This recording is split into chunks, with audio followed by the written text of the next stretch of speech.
আল্লাহ নবী সাল্লাল্লাহু আলাইহি ওয়াসাল্লামের পক্ষ থেকে এটা জানা যায় যে একটা মেয়েকে বিবাহ করা হয় তিনটে মাত্র দায়িত্ব সহকারে, তিনটে দায়িত্ব সহকারে। এক হচ্ছে স্বামীর দৈহিক চাহিদা মেটাবে,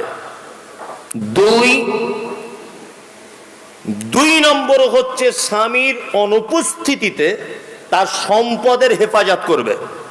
সম্পদ বলতে তার নিজেরও লজ্জাস্থানে হেফাজত করবে, স্বামী বাড়ি না থাকলে তার টাকা পয়সার হেফাজত করবে। আর নাম্বার 3, তার সন্তানটাও সম্পদ, তার সম্পদেরও সে হেফাজত করবে।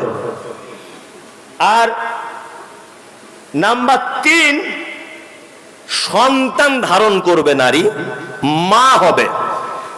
এই তিনটে অঙ্গীকার সহকারে একটা নারীকে বিবাহ বন্ধনে আবদ্ধ করা হয়।